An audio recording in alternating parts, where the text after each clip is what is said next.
We all know Jackie Robinson, the baseball player that integrated the major leagues. And most of us know Jesse Owens, the Olympian who won 4 gold medals in front of Hitler. But who is the equivalent in the NFL? And why had I never heard of him? Enter Kenny Washington. Kenneth Stanley Washington was born on August 31st, 1918 in Los Angeles, California. He was an only child, born to Edgar Blue Washington and Marion Lenan. He was raised by his uncle Rocky, who was the first black uniformed lieutenant in the LAPD, his Aunt Hazel, and his grandmother Susie Washington.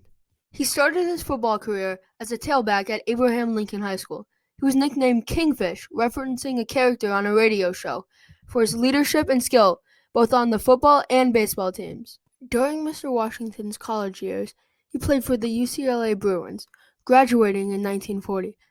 Washington was a member of both UCLA's football and baseball teams and was said to be better than his teammate Jackie Robinson in both sports. Mr. Washington was one of 4 African-American players on the football team, which included Woody Strode, Ray Bartlett, and Jackie Robinson. This was an unprecedented number of African-American athletes on a team for that time. Washington played single-wing tailback and safety at UCLA from 1937 through 1939. In 1939, Washington led the nation in total offensive yards. He rushed for 812 yards and 559 yards passing. Washington gained 9,975 yards during his college career, a UCLA school record that was held for 56 years. He also became the first All-American in the school's history in 1939. His number, 13, was the first to be retired at UCLA. Unfortunately, Washington's recognition outside of UCLA failed to match his accomplishments. Even though he led the nation in scoring in 1939, playing 580 out of 600 minutes, and graduated as one of the top players in college football, he was only selected as a second team rather than the first team for All-American honors, and he was not named to the postseason East-West Shrine game at all. In addition, no owner would draft him into the NFL. All of these insults provoked outrage in the national black press and in the mainstream press on the West Coast, where Washington was admired and popular. It is important to note that in 1940, Mr. Washington's popularity was extraordinary. He lived in a time when separating black and white people was a commonplace. Restaurants, hotels, neighborhoods, and bathrooms were separated by color. It was not uncommon to see signs that read "Colored people enter in the back" or "No colored people." Even public schools were separated. The NFL was no different. In its infancy, there were 13 black players in the NFL's formative league. The first of those was Fritz Pollard. The early football leagues only somewhat resemble the NFL today. Disappointingly, as the sport gained popularity and attention, black athletes were banned from participating in 1933. There was some discrepancy on this. Some say it was a gentleman's agreement between owners. Some say it was an outright rule. Either way, Mr. Washington's talents were overlooked when he graduated from UCLA in 1939. Mr. Washington decided if he couldn't get into the NFL, he would continue to play in other leagues. In 1940, he became a standout in 2 minor professional leagues on the West Coast, playing for the Hollywood Bears of the Pacific Coast Professional Football League in 1940, 41, and 45. He played for the San Francisco Clippers of the American Football League in 1944. In 1942 and 43, Washington served in the military as a member of the USO. He visited military bases as a sports ambassador, as a knee injury kept him out of active service. Eventually, Mr. Washington was noticed by the Rams' general manager, Charlie Chili Walsh, thanks to prodding from the press. In 1946, under the threat that the team would lose its lease on the Los Angeles Coliseum, the Rams signed Kenny Washington as a quarterback, making him the first African-American player to sign in the NFL, and made the NFL the first major sports league to officially integrate. Mr. Washington was signed with the Rams on March 21st, 1946, ending the ban on black players in the NFL. 4 months later, the Rams signed Woody Strode to be Washington's roommate and teammate. According to historian Dan Taylor, and author of Walking Alone, Mr. Washington courageously threatened to play in the AAFC, the All-American Football Conference, instead of the NFL, unless Mr. Strode was given serious consideration.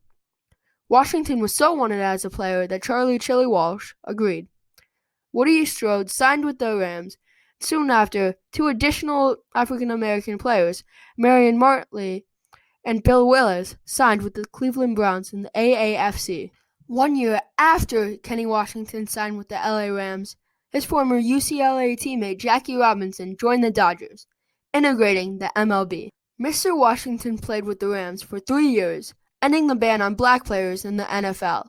He still holds the longest rush in Rams history at 92 yards and the 8th longest rush in NFL history.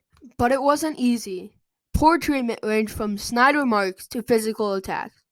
Mr. Washington rose above this unfair treatment. In most cases, he didn't talk about it. His teammates, though, commented on how strong Washington was in the face of discrimination, and some stories have come to light.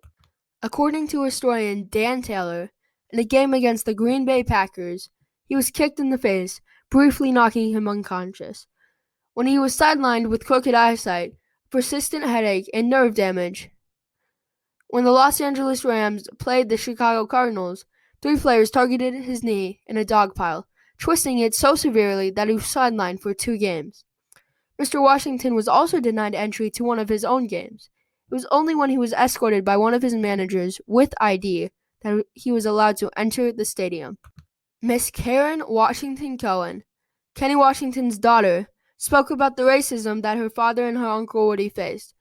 Things like staying in different hotels during away games and not being allowed to access restaurants with their team.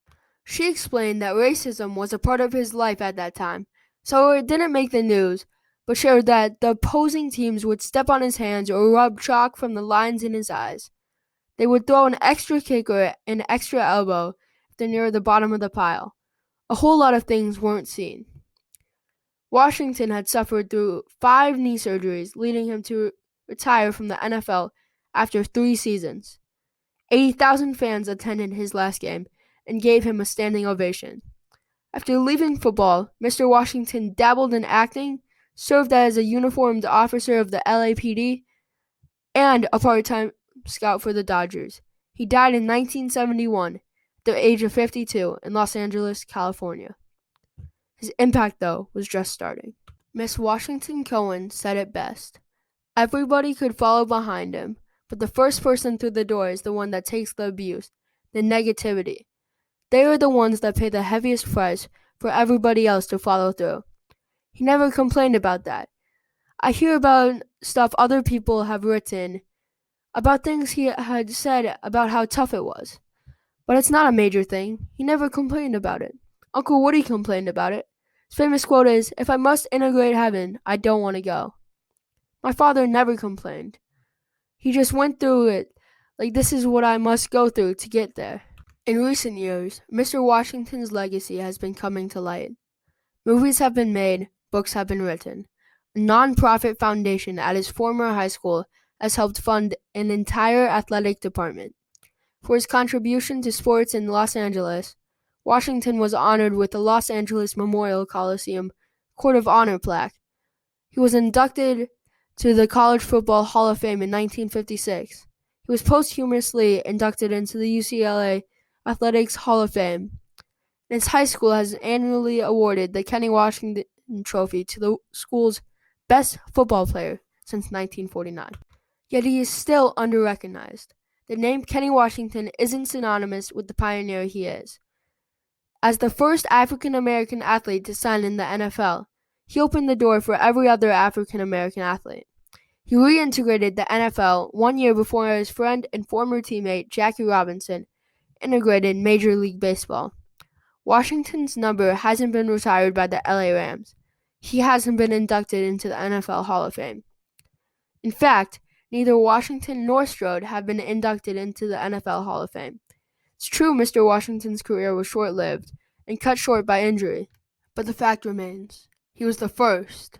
He was the ultimate pioneer.